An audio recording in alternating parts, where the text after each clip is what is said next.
ನಮಸ್ಕಾರಗಳು ಮಗ. ಭಾರತ ಮತ್ತು South Africa 4th T20 post match channel ಸಸ್ಗೆ ನಿಮ್ಗೆಲ್ಲರಿಗೂ ಸ್ವಾಗತ ಅಂತ ಹೇಳ್ತಾ ವಿಡಿಯೋ ಆದ್ರೆ ಸ್ಟಾರ್ಟ್ ಮಾಡೋಣ. ಅದಕ್ಕಿಂತ ಮುಂಚೆ ಯಾರೆಲ್ಲ ನಮ್ಮ ಚಾನಲ್ ಅನ್ನು ಸಬ್ಸ್ಕ್ರೈಬ್ ಮಾಡ್ಕೊಂಡಿಲ್ಲ ಸಬ್ಸ್ಕ್ರೈಬ್ ಮಾಡ್ಕೊಂಡು ಬೆಲ್ ಐಕನ್ ಅನ್ನ ಇಟ್ಕೊಳ್ಳಿ. ಹಾಗೆ ಮರಿದೆ ಒಂದು ವಿಡಿಯೋಗೆ ಲೈಕ್ ಕೊಡೋದು ಕೂಡ ಮರಿಬೇಡಿ. ಇನ್ನು ಸ್ಟ್ರೈಟ್ ಆಗಿ ಈ ಕಡೆ ಮ್ಯಾಚ್ ಕಡೆಗೆ ಬರೋದಾದ್ರೆ ಫಸ್ಟ್ ಟಾಸ್ ಗೆದ್ದು ನಮ್ಮ ಭಾರತ ತಂಡ ಟಾಸ್ ಆದ್ರೆ ಗೆಲ್ತಾರೆ ಮತ್ತು ನಾವಿಲ್ಲ ಗುರು ಈ ಸರಿ ಮತ್ತೆ ಫಸ್ಟ್ ಬ್ಯಾಟಿಂಗ್ಗೆ ಮಾಡ್ತೀವಿ, ನೀವು ಚೇಸಿಂಗ್ ಮಾಡ್ರಿ ಅಂದು ಚೇಸಿಂಗ್ ಆದ್ರೆ ಅವರಿಗೆ ಬಿಟ್ಕೊಡ್ತಾರೆ ಅಂತ ಹೇಳ್ಬೋದು. ಇಲ್ಲಿ ಫಸ್ಟ್ ಓಪನರ್ ಆಗಿ ಅಭಿಷೇಕ್ ಶರ್ಮಾ, ಸಂಜು ಸ್ಯಾಮ್ಸನ್ ಆದ್ರೆ ಬರ್ತಾರೆ. ಅಭಿಷೇಕ್ ಶರ್ಮಾ ಕೂಡ ಸಖತ್ತಾಗಿ ಗುಮ್ಮಿದ್ರ ಅಂತಾನೆ ಹೇಳ್ಬೋದು. ಇನ್ನು ಪವರ್ ಪ್ಲೇ ನಲ್ಲಿ ಡಾಮಿನೇಟಿಂಗ್ ಮಾಡಿದ್ರು ಮತ್ತು ಅಲ್ಲೇ ಸಖತ್ತಾಗಿ ಅಭಿಷೇಕ್ ಶರ್ಮಾ ಅಂತೂ ಬಾಲರ್ ಗಳನ್ನ ಬೆಂಡೆತ್ತಿರ ಅಂತಾನೆ ಹೇಳ್ಬೋದು. ಮತ್ತು 36 ರನ್ ಆದ್ರೆ ಹೊಡೆದು ಅವರಾದ್ರೆ ಔಟ್ ಆಗ್ತಾರೆ.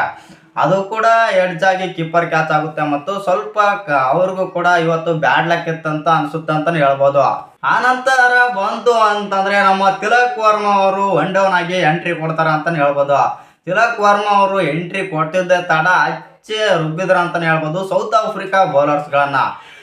ಫಸ್ಟ್ ಮ್ಯಾಚ್ ಅಲ್ಲಿ ಸಂಜು ಸ್ಯಾಮ್ಸನ್ ಅವರು ಸೆಂಚುರಿ ಇಳಿಸಿದ್ರೆ, ನೆಕ್ಸ್ಟ್ ಮ್ಯಾಚ್ ಅಲ್ಲಿ ತಿಲಕ್ ವರ್ಮಾ ಅವರು ಥರ್ಡ್ ಮ್ಯಾಚ್ ಅಲ್ಲಿ ತಿಲಕ್ ವರ್ಮಾ ಅವರಾದ್ರೆ ಸೆಂಚುರಿ ಆದ್ರೆ ಇಳಿಸ್ತಾರೆ.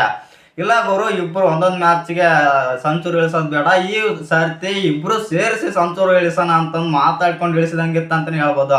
ಅವನ ಅಜ್ಜಿ ಇಲ್ಲಿ ತಿಲಕ್ ವರ್ಮಾ ಬಂದಿದ್ದಂಗೆನೆ ಇಲ್ಲಿ ಇವರು ಸೌತ್ ಆಫ್ರಿಕಾ ಬೌಲರ್ಸ್ ಗಳನ್ನ ತರಾಟೆಗೆ ತಗೊಂಡ್ರ ಅಂತಾನೆ ಹೇಳ್ಬೋದು. ಇಲ್ಲಿ ತಿಲಕ್ ವರ್ಮಾ ಕೂಡ ಅಷ್ಟೇ ಸಖತ್ತಾಗಿ ಬ್ಯಾಟಿಂಗ್ ಆಡಿದ್ರು ಮತ್ತು ಅದು ಕೂಡ ಅವರ ಹೈಯೆಸ್ಟ್ ಸ್ಕೋರ್ ಅಂತಾನೆ ಹೇಳ್ಬೋದು. ಇನ್ನು T20 ನಲ್ಲಿ 120 ರನ್ ಹೊಡೆದದ್ದು ಅವರ ಕೆರಿಯರ್ ನಲ್ಲಿ ಹೈಯೆಸ್ಟ್ ಸ್ಕೋರ್. ಮತ್ತು ಇಲ್ಲಿ ಸೂರ್ಯ ಕುಮಾರಿಗೂ ಕೂಡ ಒಂದು ಹೋಪ್ ಬಂದಿದೆ, ಇವ್ರು ತಿಲಕ್ ವರ್ಮಾ ಮೇಲೆ ಭರವಸೆ ಇಟ್ರೆ ಪಕ್ಕ ಏನಾದರೂ ಇವರಿಂದ ಪ್ರತಿಫಲ ಸಿಗುತ್ತೆ ಎಂದು ತಿಲಕ್ ವರ್ಮಾ ಮೇಲೆ ಸೂರ್ಯಕುಮಾರ್ ಯಾದವ್ ನಾಯಕ ಸೂರ್ಯಕುಮಾರ್ ಯಾದವ್ ಕೂಡ ಸ್ವಲ್ಪ ನಂಬಿಕೆ ಬಂದಿದೆ ಅಂತಾನೆ ಹೇಳ್ಬೋದು. ಇನ್ನು ಸೌತ್ ಆಫ್ರಿಕಾ ಬೌಲರ್ಸ್ ಗಳನ್ನಂತೂ ಚಚ್ಚಿ ಬಿಸಾಕಿದ್ರು ತಿಲಕ್ ವರ್ಮಾ ಅಂತಾನೆ ಹೇಳ್ಬೋದು. ನಲ್ಲಿ ತಿಲಕ್ ವರ್ಮಾ ಅವರು ನಿನ್ನೆ ಮ್ಯಾಚ್ ಅಲ್ಲಿ 120 ರನ್ ಆದ್ರೆ ಹೊಡೆದಿದ್ದಾರೆ ಮತ್ತು ಅದು 255 ಸ್ಟ್ರೈಕ್ ರೇಟ್ ನಲ್ಲಿ ಈ ರನ್ಸ್ ಬಂದಿವೆ ಅಂತಾನೆ ಹೇಳ್ಬೋದು. ಆ ನಂತರ ಇದರಲ್ಲಿ 9 4 ಮತ್ತು 10 6 ಕೂಡ ಸೇರಿವೆ. ಇನ್ನು ಸಂಜು ಸ್ಯಾಮ್ಸನ್ ವಿಚಾರಕ್ಕೆ ಬಂತು ಅಂತಂದ್ರೆ, ಸಂಜು ಸ್ಯಾಮ್ಸನ್ ಅವರು ನಾನು ಹೊಡೆದ್ರೆ ಸೆಂಚುರಿನೇ ಹೊಡೆಯೋದು, ಇಲ್ಲ ಅಂತಂದ್ರೆ ಡಕ್ಔಟ್ ಆಗೋದು ಅಂತ ಪ್ರೂವ್ ಮಾಡಿ ತೋರಿಸ್ತಿದ್ದಾರೆ ಅಂತಾನೆ ಹೇಳ್ಬೋದು. ಆ ತರ ಆಡಿದ್ರು ನಿನ್ನೆ ಮ್ಯಾಚ್ ಅಲ್ಲಿ ಸಂಜು ಸ್ಯಾಮ್ಸನ್ ಅವರು ಕೂಡ 109 ರನ್ ಹೊಡೆದ್ರು. ಅದ್ರಲ್ಲೂ ಕೂಡ 6 4 ಮತ್ತು 9 6 ಸೇರಿವೆ ಅಂತಾನೆ ಹೇಳ್ಬೋದು. ನಿನ್ನೆ 4ಕ್ಕಿಂತ 6ಗಳೇ ಹೆಚ್ಚಿದ್ವು ಅಂತಾನೆ ಹೇಳ್ಬೋದು. ಒಟ್ನಲ್ಲಿ ಟೀಮ್ ಇಂಡಿಯಾ ನಿನ್ನೆ ಸೌತ್ ಆಫ್ರಿಕಾನ ಡಾಮಿನೇಟ್ ಅಂತ ಮಾಡಿತ್ತಂತಾನೆ ಹೇಳ್ಬೋದು. ಇನ್ನು ಸೌತ್ ಆಫ್ರಿಕಾ ಬೌಲರ್ಸ್ ವಿಚಾರಕ್ಕೆ ಬಂತು ಅಂತಂದ್ರೆ, ಒಂದು ರೇಂಜ್ ಅಲ್ಲಿ ಅಂದ್ರೆ ಸೌತ್ ಆಫ್ರಿಕಾ ಕಡೆಗೆ ನೋಡ್ತಾ ಇದ್ರೆ ಒಂದು ರೇಂಜ್ ಅಲ್ಲಿ ಅವರಿಗೆ ಬೆಸ್ಟ್ ಬೌಲರ್ ಮತ್ತು ಸ್ವಲ್ಪ ನಾನು ಎಕಾನಮಿ ಮೇಂಟೈನ್ ಮಾಡಿದ್ದೀನಿ ಈ ಮ್ಯಾಚ್ ಅಲ್ಲಿ ಅನ್ನೋರು ಯಾರಾದ್ರೂ ಇದ್ರೆ ಅದು ಮಾರ್ಕೋ ಜಾನ್ಸನ್ ಅಂತಾನೆ ಹೇಳ್ಬೋದು. ಮಿಕ್ಕಿದ ಬೌಲರ್ಸ್ ಎಲ್ಲರೂ 12ರ ಎಕಾನಮಿಯಲ್ಲೇ ಬೌಲಿಂಗ್ ಮಾಡಿದ್ದಾರೆ ಮತ್ತು 21ರ ತನಕ ಎಕಾನಮಿ ಇಟ್ಕೊಂಡು ನಿನ್ನೆ ಬೌಲಿಂಗ್ ಮಾಡಿದಾರೆ ಅಂತಾನೆ ಹೇಳ್ಬೋದು. ಇನ್ನು ಡೆತ್ ಅಲ್ಲಿ ಸ್ವಲ್ಪ ಸೌತ್ ಆಫ್ರಿಕಾ ಸ್ವಲ್ಪ ಕಂಟ್ರೋಲ್ ಮಾಡಿದ್ರ ಅಂತಾನೆ ಹೇಳ್ಬೋದು. ಅಲ್ಲೇನಾದ್ರೂ ಕಂಟ್ರೋಲ್ ಏನಾದ್ರೂ ಮಾಡ್ಲಿಲ್ಲ ಅಂತಂದಿದ್ರೆ 300 ಕೂಡ ಇಲ್ಲಿ ಕ್ರಾಸ್ ಮಾಡ್ಬೋದಾಗಿತ್ತು ಟೀಮ್ ಇಂಡಿಯಾ. ಇನ್ನು ಜೋಹಾನ್ಸ್ಬರ್ಗ್ ನ ಸ್ಟೇಡಿಯಂ ನಲ್ಲಿ ಇದು ಹೈಯೆಸ್ಟ್ ಸ್ಕೋರ್ ಆಗಿದೆ ಅಂತಾನೆ ಹೇಳ್ಬೋದು ಮತ್ತು ನಮ್ಮ ಟೀಮ್ ಇಂಡಿಯಾ ಹೊಸ ರೆಕಾರ್ಡ್ ಕೂಡ ಬರೆದಿದೆ. ಇನ್ನು ಕೊನೆಗೆ ನಮ್ಮ ಟೀಮ್ ಇಂಡಿಯಾ ತಂಡ 283 ಆದ್ರೆ ಹೊಡಿತಾರೆ ಮತ್ತು 284ಕ್ಕೆ ಟಾರ್ಗೆಟ್ ಆದ್ರೆ ನೀಡ್ತಾರೆ. ಇನ್ನು ಸೆಕೆಂಡ್ ಬ್ಯಾಟಿಂಗ್ ಆಡಲು ಸೌತ್ ಆಫ್ರಿಕಾ ತಂಡದವರಾದ್ರೆ ಎಂಟರ್ ಆಗ್ತಾರೆ ಮತ್ತು ಇಲ್ಲಿ ಒಂದು ಹೋಪ್ ಇತ್ತಪ್ಪ ಅಂತಂದ್ರೆ, ಈ ಗ್ರೌಂಡ್ ನಲ್ಲಿ ಬ್ಯಾಟಿಂಗ್ ಗ್ರೌಂಡ್ ಆಗಿರೋ ಕಾರಣದಿಂದಾಗಿ ಏನ್ ಬೇಕಾಗಿದ್ರು ಆಗ್ಬೋದು ಅಂತ ನಾವೆಲ್ಲ ಊಹೆ ಕೂಡ ಮಾಡಿದ್ವಿ.